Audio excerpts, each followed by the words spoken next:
Ted, 5 days we'll all be in that hall singing Lord Dismiss Us with Thy Blessing. And it's 6 weeks of pure hedonism, including 4 weeks in Turkey for yours truly. Look at you. You any plans, Ted? No plans, not as yet. You ought to, you know. Get away, the pair of you. It's not that easy.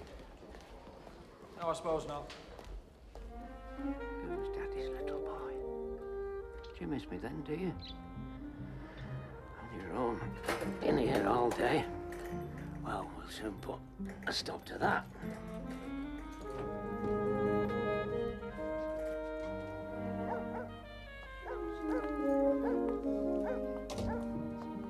Hello, Mrs. Simpson. Morning, Billy. Garden's looking nice this year. Oh, well, we do our best, you know. Hey, you're coming tonight, are you then? Oh, I'll be there, don't you worry. Right, I'll keep your seat warm for you then.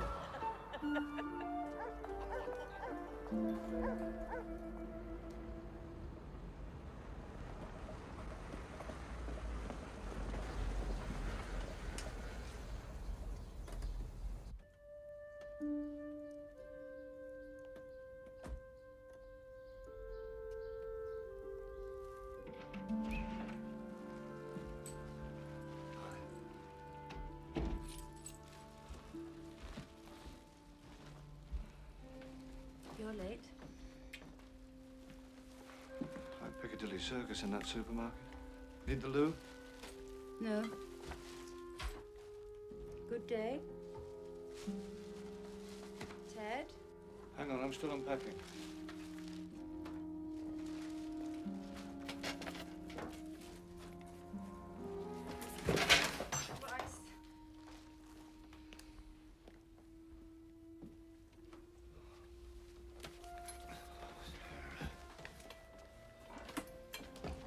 If only you'd waited. I spent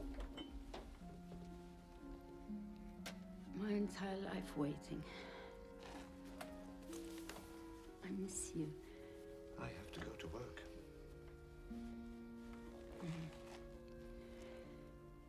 I know.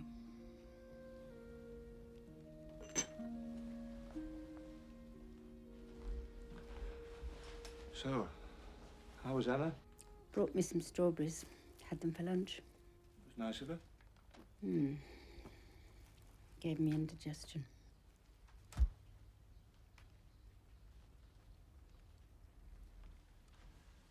you sure that was just the strawberries? Oh, she won't let me near the gin.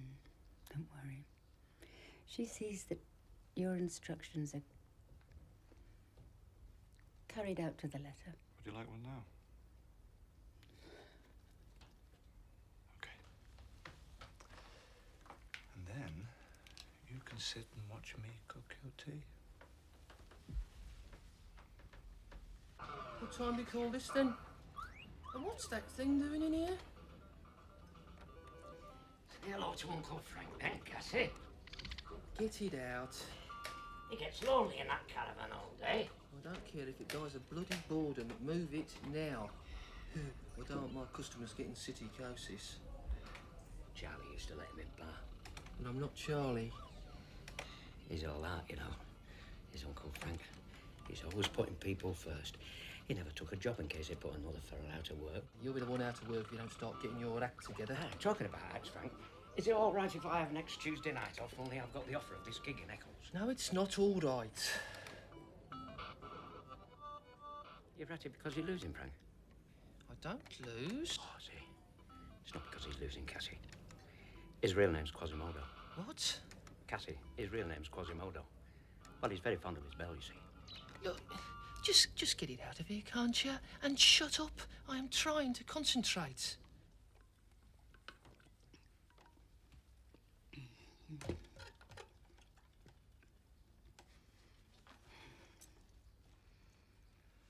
I had an offer on the car today. An offer? Seems too good to turn down somehow. Oh, you need the car. Not mine, yours. No. Okay. I won't sell. It's just sitting there depreciating. You could sell and buy another when you need one again. No. That'll be Anna. See you in about an hour, then.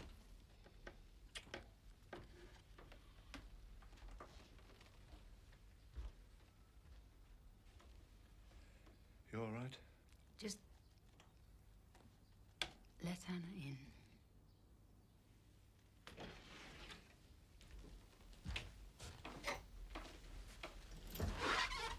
Mr. Fennick? Hello, Anna. She's bitten and watered. May need the loo in about 5 minutes. Okay? No, that's fine. Don't you worry, leave it to me. I won't be long. Hello, Sarah.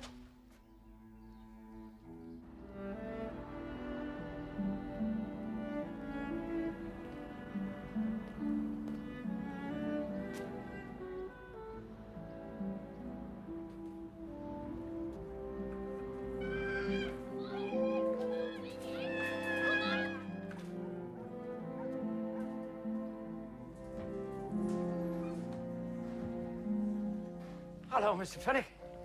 How's your wife? Oh, she's fine, thank you. What can I get you? A pint of it, please.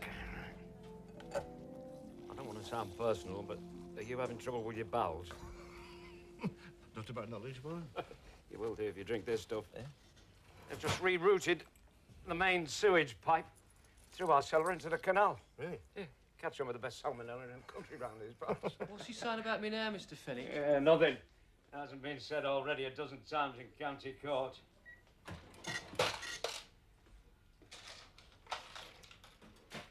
I'm glad you came.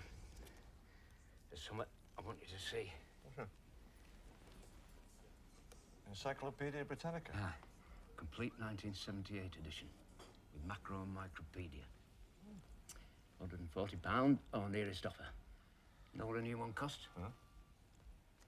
Over £1,000. Oh, sounds like a bargain. Exactly. Now, there's no telephone number on this, but the address is a caravan park in real cowboy country. I reckon the fella who put this in is desperate for Reddies. Bet I could get the lot for 80 quid. £80 is still a lot of money, Billy. Can you put a price on knowledge, Mr. Fennick? It's what they're worth to you that matters. Listen, I can tell you biggest, smallest, largest, shortest, longest. I can tell you that William Pitt the Younger was the heaviest drinking British Prime Minister on record, consuming 574 bottles of claret, 854 bottles of Madeira, and 2,410 bottles of port in 1 year alone. I can tell you that the most valuable cat in the world is a Singapura or Singapore drain cat, and that a 4-month-old Swiss kitten holds the record for the highest climb by following a group of climbers 14,691 feet up the Matterhorn on the 6th of September 1950. A kitten? A kitten, aye. Yeah, but do I know anything about matter, Mr. Fennick? Do I know anything about energy, atomic structure, life on Earth, human society, government, politics, art, technology, religion, philosophy, mathematics? I don't know, Billy. Oh, I can tell you now, I don't. But you want to. I want to know everything, Mr. Fennick. You know that. So what do you think? I reckon you strap your spurs on, mosey on down there first thing tomorrow morning and pay him whatever he asks. Right. Formal goals risk it. So we'll go no more a roving so late into the night, though the heart be still as loving and the moon be still as bright. For the sword outwears its sheath, and the soul wears out the breast. Johnson, concentrate. And the heart must pause to breathe, and love itself have rest. Though the night was made for loving, and the day returns too soon, yet we'll go no more a roving by the light of the moon. So, What's the poem about? Anybody? Very well, Alice. Love, sir. Good. But what's the poet saying? He's saying that for one reason or another, he and his lover won't go walking late at night anymore. Good. Why? He fancies a change, sir. Yes, well, I suppose that's one way of putting it. Sir, can I ask a question? Yes? I don't understand the second verse where it says, for the sword outwears its sheath. What's a sword got to do with it? Well, he means that just as a sword, which is regularly used to do battle with, eventually outwears the sheath, So his love for another wears away. What's a sheath then, sir? Something you put a sword into. Oh, that kind of sheath. Yes, well, I think we'll leave it at that. The rest's a bit self-explanatory.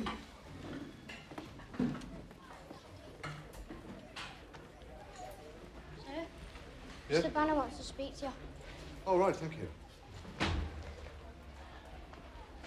Voluntary redundancy? We've got to lose one member of the department. Why me? I'm only asking you if you want it, Ted. I'm giving you the first crack. You've been here longer than anybody else in the department. You've only got a few years left to do. I see.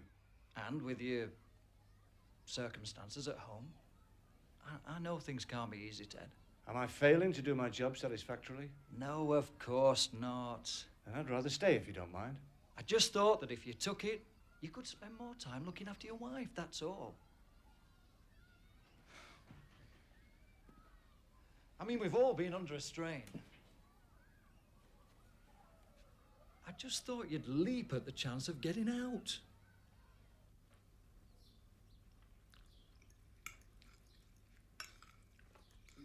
No more, Ted. No, just No, as I well. don't want to. I've hardly had a thing. For God's sake, Dad, I'm not one of your poor bombers. Sorry. I'll put the kettle on, make you some coffee. Forget the coffee, just sit in.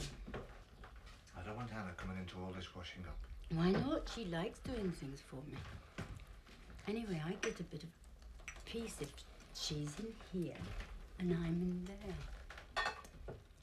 We hardly ever seem to sit and talk.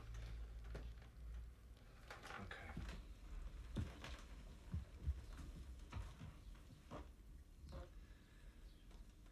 Jim Bannon's off to Turkey for a month. Lucky Jim. Just sets off with a backpack and a wallet. Takes the first cheap flight that comes along. It's real freedom, isn't it? Yeah, I suppose it is. No roots, no ties. Total mobility. Lucky Jim. There's always Devon. No. Why not? I've told you I don't want to go to Devon. Plenty of stops, I'm sure we'd manage. I'll manage where I am, thanks. It was good to get away, you know. I have no intention of spending 2 weeks in a holiday camp for cripples in Devon or anywhere else. You've seen the brochure. It's a normal hotel. They're just equipped to deal with people who've got your problem. Well, that makes it even worse. Being smiled at by healthy people over breakfast who try not to notice as I throw my cornflakes all over the floor. They do know the problems. I know them myself, thanks. What's the matter? Are you all right? Indigestion. I've had it off and on all day. It's all that food you keep trying to stuff down me. Shall I get you something for it? Just give me a drink before you go.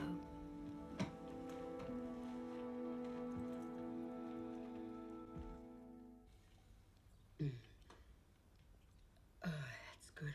I'll just shut up and suck.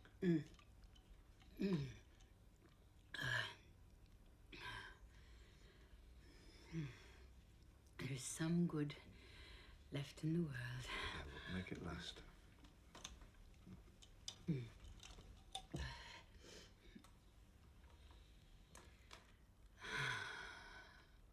Feel better?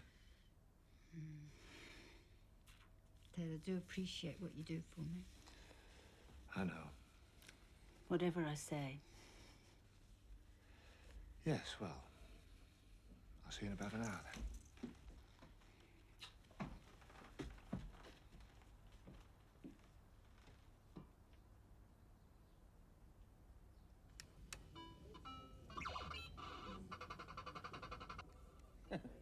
Look at him. Lives for them machines. Probably lined the walls with them. Now the brewery's given a go-ahead for these alterations. Oh, so they're finally going to do it? All right. They seem to be full of kids drinking Mexican beer straight from bottle and champagne cocktails at £4 a head. How will you cope with it? Me? I'm not even going to try. I'm going back into the business. Business? What business? Oh, there's only one business as far as I'm concerned. Show business. Oh, you mean you've got a job? Have I got a job? Well, no, I haven't, as it so happens. But I've got an agent, and he's putting out a few feelers for me. Will you keep the caravan on? Yeah, no, I shouldn't think so. They want to get rid of it, and it'll only fall to pieces if they shift it. So, I might get a nice little compensation deal there. And I've been careful. Kept a few bob by. So, where will you live? Oh, I don't know. Find somewhere, I suppose. Doesn't that bother you? Oh, easy come, easy go, Mr. Fenwick. I've always been the same. So, we're losing you. Well, from here, yes. I'll miss you.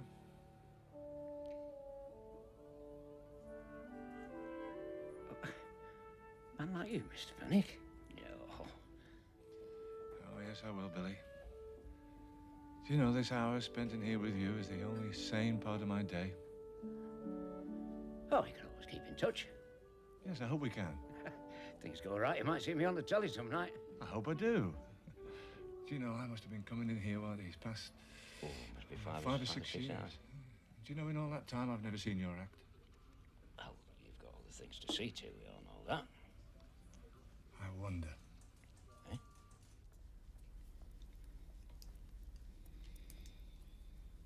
Get me another gin, will you, Anna? Do you think that's wise? It's alcohol I want, not wisdom. Why don't we watch the television for a bit? There's that new series starts tonight. I don't want to watch the television. Do you more good than gin?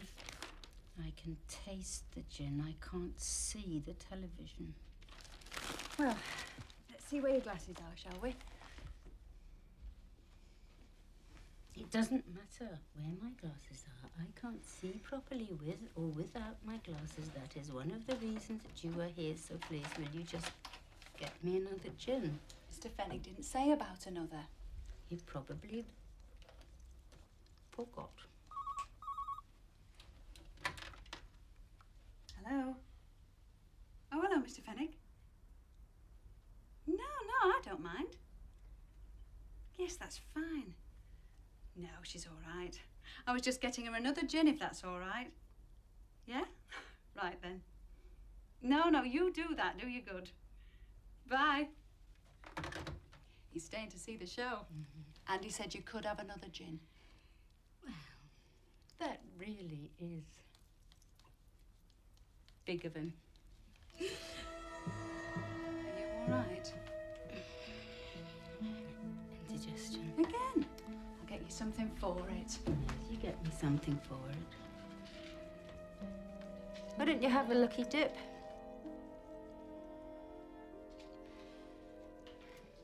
I'm a bloody chemist's dream.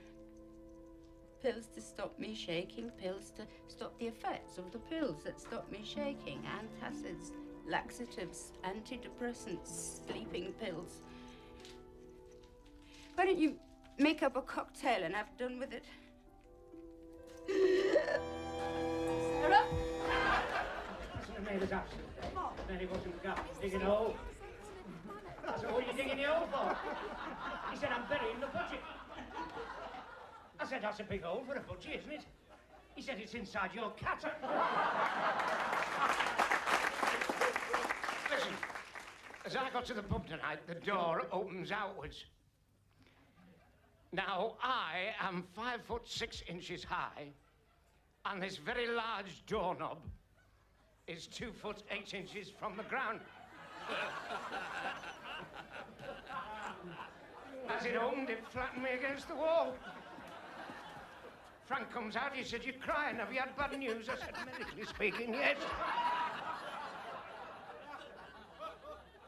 Have you tried to get an appointment with your doctor lately, have you? You pick up the phone, you dial the number, and there she is, Godzilla. Yes? Yes? I'm sorry to bother you, but could I make an appointment with the doctor? Doctor? What doctor? Who is it? I'm sorry, Annie, you'll have to shout. It's bedlam in here. Is it an emergency? Well, How bad? What's she think No. you're ringing up for? No, fine. Anyhow, I'll get a taxi. because I'm quite good at Where's she been admitted? Is it Withenshaw or the MRI? She pulled out all the stops and booked With me in insurance? for 3 weeks on Monday. No. I'll get there straight away. Have you been down to casualty lately? Doesn't matter if your head's hanging off, you cannot go in until you have filled in that form. Name, address, date of birth, doctor's name. I was down there the other week. I got this form off this fellow behind the desk.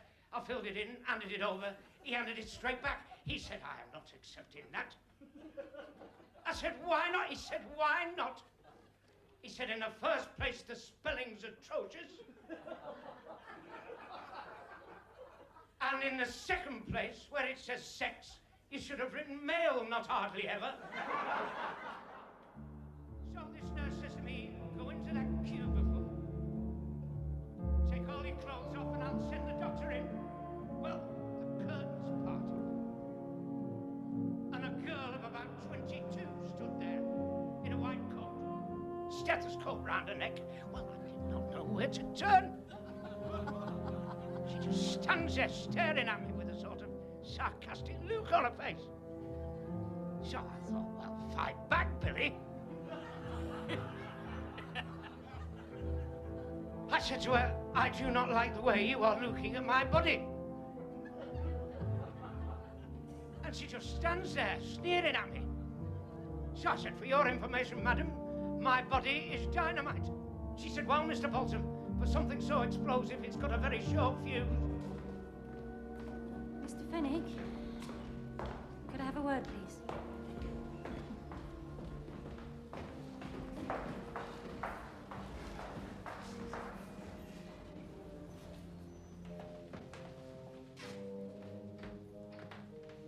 I'm Dr. Fenway. About your wife. Is she all right? I'm afraid not, Mr. Fenwick. Your wife suffered a massive heart attack just half an hour ago. We did everything we could. Hey, no.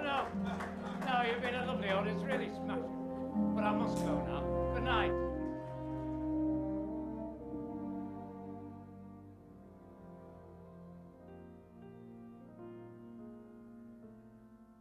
When I was a young man caught in the girls, I played me a waiting game. If a maid refused me with tossing curls, I'd let the old earth take a couple of whirls. Your wife's things, Mr. While Fenwick. I'd glide her with tears instead of pearls. As time came around, she came my way. As time came around, she came. But it's a long, long while from May to December, and the days grow short as you reach September, and the autumn weather turns the leaves to flame. And I haven't got time for the waiting game.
sure you won't come back, Mr. Fenwick?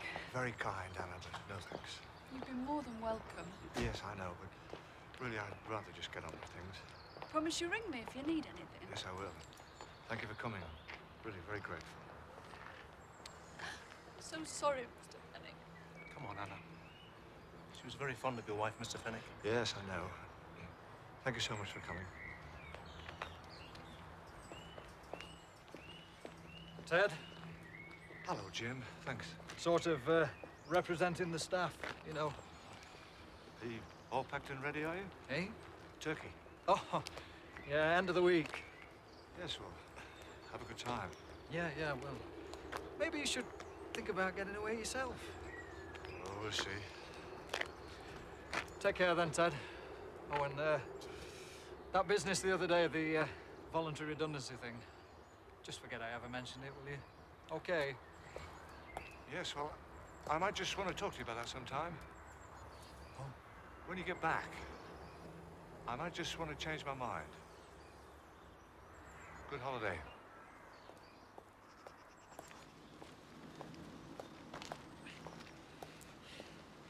Mr. Fenwick, Billy. I hope you didn't mind me coming. It was very nice of you to come. I know I didn't know, but... Listen, I'm glad you showed up. After spending all that money on an organist, we needed someone to do the hymn justice. Oh, well, I always did like a nice hymn. My mother was strict Methodist. Chapel 3 times every Sunday, that was me. I don't even need the book. There's no reception, I'm afraid. Hardly seemed worth the bother. Well, you look as though you could use a drink. In any case. I don't honestly think I could face the pub. Well, why not? Let's start off at my place. I've always got a bottle in.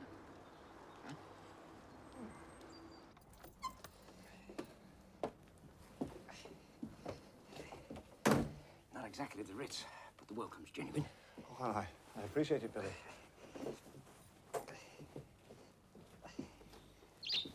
And you can shut up for a start. Sits there all day, never says a word. When you want to be peace and quiet, he won't shut up. He's a bonny little thing. Always had a budgie as a lad.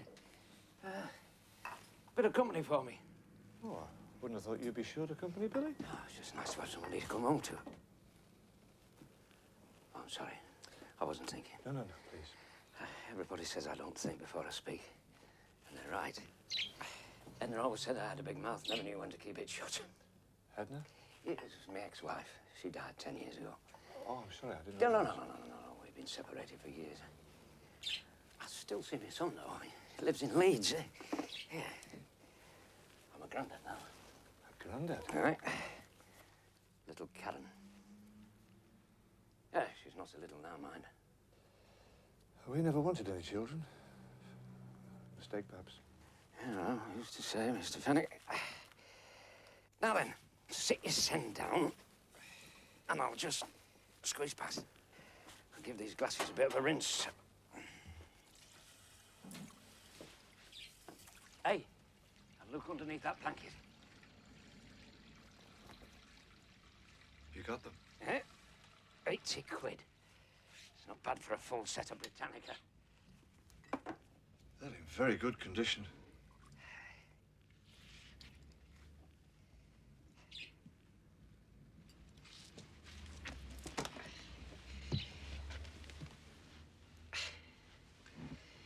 Here's to you, Mr. Fenwick.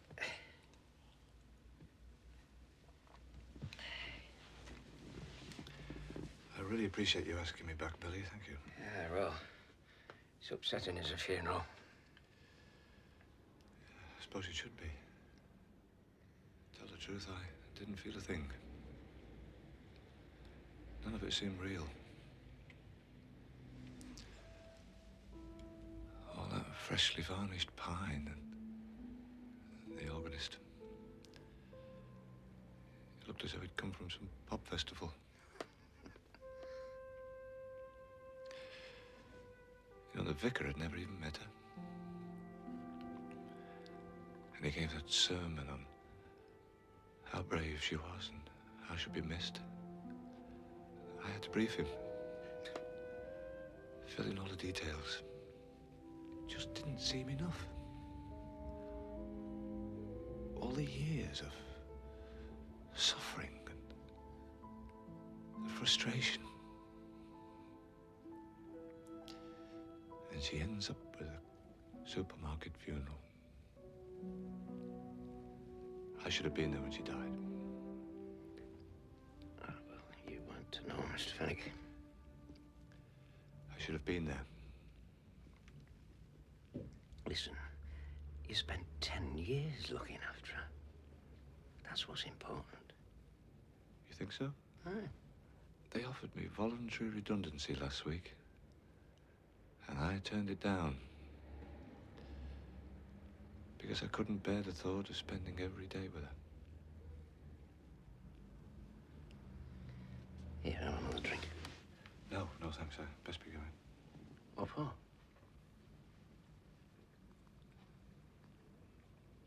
I don't know. And stay.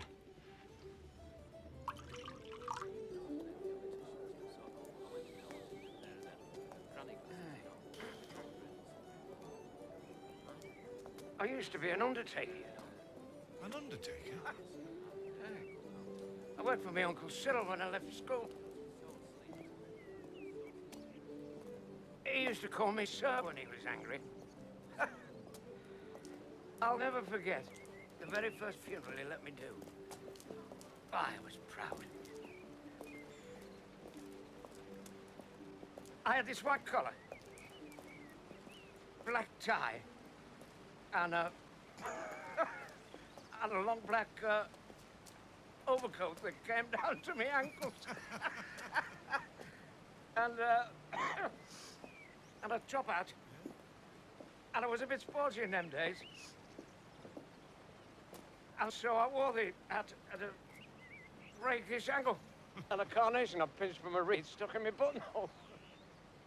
You should have seen his face when he came down those steps and saw me. Sir, he said, take that flower out of your buttonhole and put your hat on straight. You're not Fred Astaire. Don't ruin my day. Is there anything you haven't done? Why? There's lots of things I haven't done. But I'll soon be putting paid to that. Oh? You remember that agent I was telling you about? Keeping an eye open for me? Oh, yes. No, he's got me a job, starting next week. I am the new compere at the Magic Cat Club in Blackpool. Blackpool? Are you sure about that, Billy?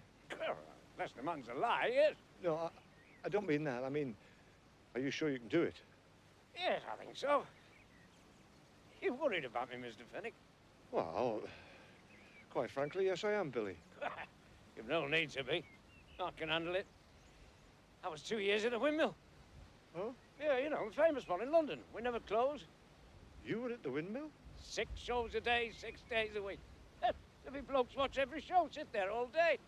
But you never said anything. I'm amazed. Yeah, it's in the blood, Mr. Fennick. My mum and Dad were in variety. He was an illusionist and she was his assistant. I was born backstage at Leeds Empire. So, what happened there? I mean, how come you ended up at the Cock and Feathers? Oh, I don't know. Booze, women, failure. Don't ask. And now you're starting out all over again. I am. That's very brave. Oh, very daft.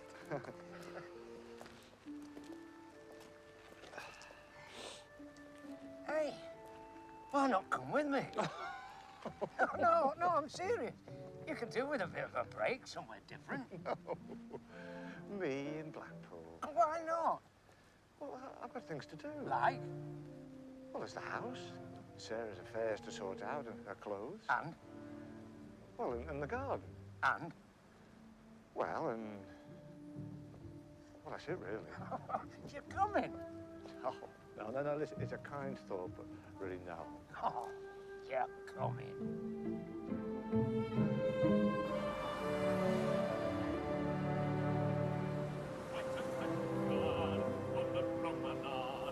I don't mind nice boys staring on, if it satisfies their desire. If you think my dress is a little bit, just a little bit, but not too much of it. Oh, it shows my shape just a little bit. That's the little bit the boys admire. What do you think? Luciano Pavarotti, wonderful voice. Not the voice, the van! Ah, it's a little cracker. Sweet as a nut. And a real bargain, that's the point. Well, we may be a bit cramped. We'll have to keep things in some sort of strict order. Ah, we'll see to it. What matters is that you're here, we're on the open road, and we're heading for Blackpool. Yes, of course.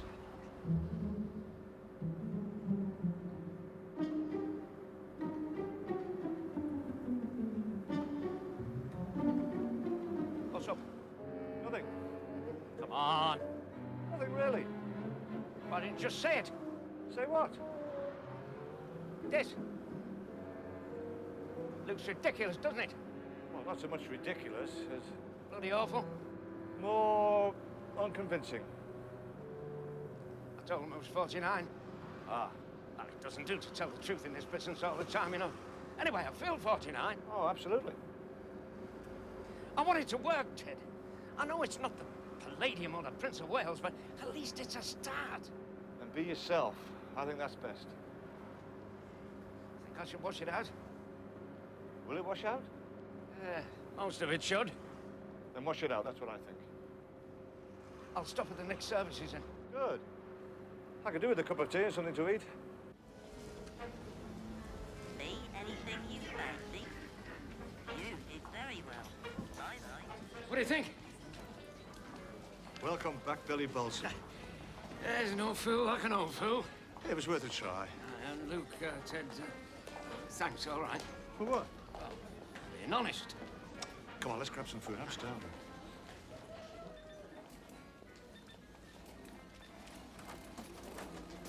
Yes. Peacock and chips, please. Roast lamb, sausage, egg and chips, vegetable biryani or fresh salmon. Luke, I know they're out to pluck, but don't say you've sold out. I've travelled a long way for this. Billy. Mrs. Wrightson. Billy, what are you doing? Problem, Mavis? Gentleman here asking for peacock and chips. Oh, well, he shows spirit and a high degree of expectation. I'll say that for him. No need to speak of me in the third person, madam. I stand before you an expectant man. Well, I'm sorry to disappoint you, sir, but unfortunately we're right out of peacock and chips. Go on then, I'll try the salmon, but only if it was caught this morning. Usually, I only ever eat salmon if I've caught it myself, but I'm prepared to take a chance, provided it's absolutely fresh.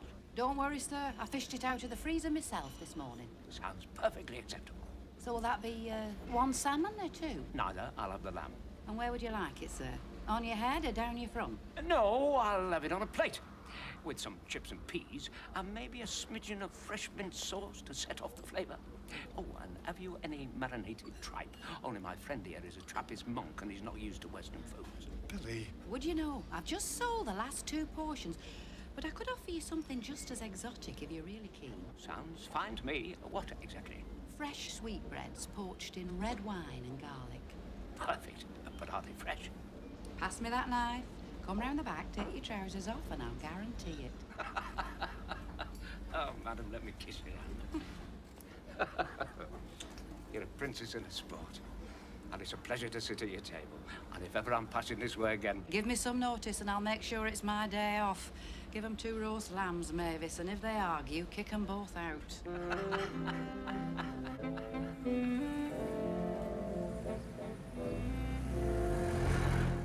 Hey, up. Sign coming up. Blackpool North Shore, is that it? Why, isn't education a wonderful thing? I've always envied people with a real education. Education's easy.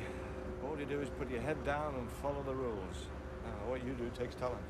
Education opens doors, that's what my dad always used to say. It doesn't open many doors for me. You're a teacher, aren't you? Maybe not for long. Now Sarah's gone, there's no real reason to go back to school. Besides, I've no friends in Manchester. Oh, come on. I haven't had any real friends for years. We used to know a lot of people when Sarah had the shop. You had a shop? Sarah did. Women's clothing. Good quality stuff, nothing cheap. In Manchester? No, Harrogate. She ran it, and I taught English in a rather good grammar school. Then the shop went bust, so we moved to Manchester. Sarah started with the MS, and we found the bungalow. Then I took a job at the local comprehensive school. Hang on, is this what we want? That's us. Straight on. Hey, up. Tower on the starboard beam, Mr. Christian. Oh, yes. It's fantastic. Built 1894, 518 feet high, with a lift which doesn't operate on windy days. On ballroom, organ, aquarium and circus. You've been swatting.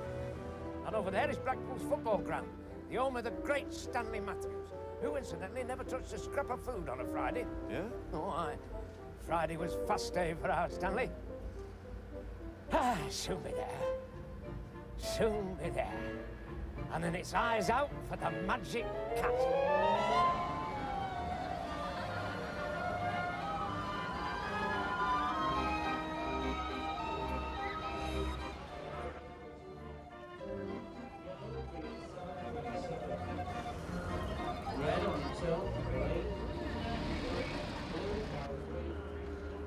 It's amazing, isn't it, eh? I mean, it's another world.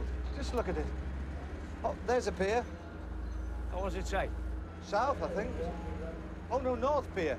Oh, we want the South Pier. We're going the wrong way. I thought you were supposed to know your way around.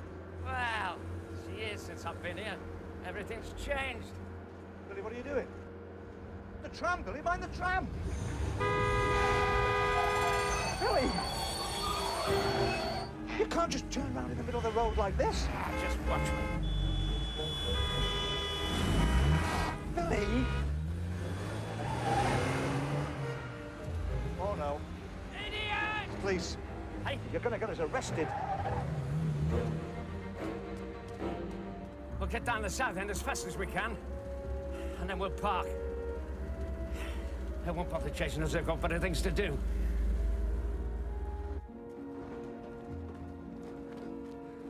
We won't get away with this. We ought to go back and explain. Go back? We get nicked. Forget it. We committed a crime, Billy. Stop worrying. There must be 1 million people in this town, and over half of them on the fiddle. They'll have forgotten who we were by tonight. We ran away from the police. What police? What do you mean, what police? You saw them. I never saw you, officer. I'd have stopped if I had a cause. You worry too much, Ted. Doesn't he, Cassie, that way? See, even a budgie agrees with me. I hope you didn't mind me bringing him. Only some people don't like birds. My mother couldn't stand them. They get stressed, you know, the budgies, just like people. You've got to watch for the signs. You see, if he's all fluffed up and chattering away like this, that means he's happy. But if he suddenly goes slim, that means he's worried, trying to merge into the background. I know how they feel. Come on, let's find this place. We can suss out where we can park this van overnight.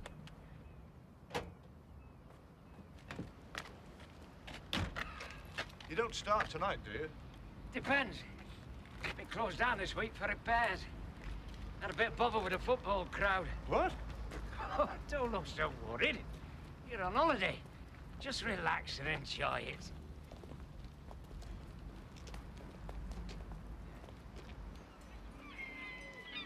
That's a sight I haven't seen for years. Yeah, it's nice, isn't it? Ah, I love the seaside, you know.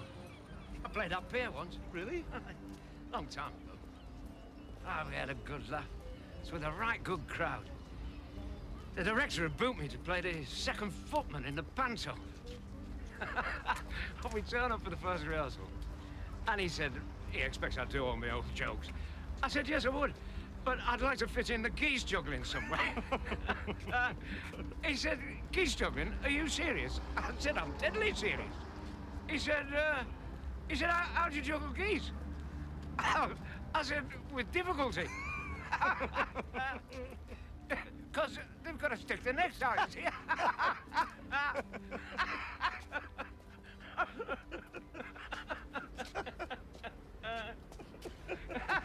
He said, you're having me on. I said, if I'm having you on, what am I doing with a crate full of geese outside? So I brings on this wooden crate, you know, all packed up and that, with goose feathers stuck on it, and a label saying live geese this way up. He couldn't believe it. He said, I can't eat any geese. I said, they're asleep. I have to drug them while they're in transit. They haven't come round yet. You're not juggling bloody geese on my stages. I said, what's the problem? He said, what happens if you miss one? I said, well, that's all right. You just fly round the origin and come back again. He said, I'm not having bloody geese flying around my audience, crapping all over them. We did have a laugh.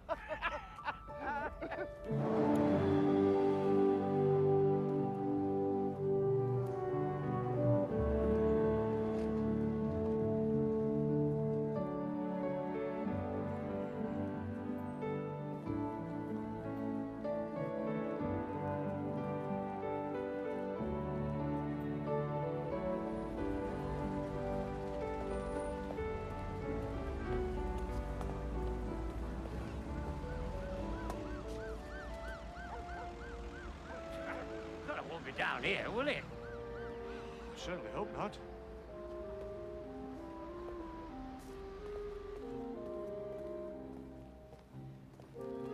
So let's get back to the seafront. We must have missed it. I don't see how. It's easy, isn't it? There's so much going on down there, and it obviously can't be round here. Not after what my age is.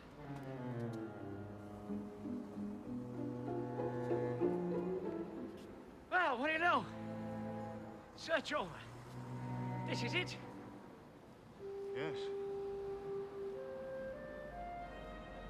Magic Cat Sports and Social Club. I understand they play darts.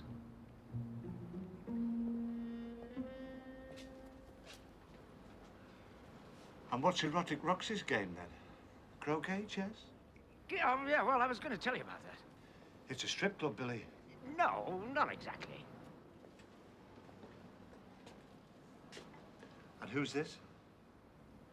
Yeah, well, I didn't have time to get any new ones done, and they would keep pestering me. This picture must be 20 years old. 18. It's no wonder you dyed your hair. What have you got into, Billy? What have you told them? What are they expecting?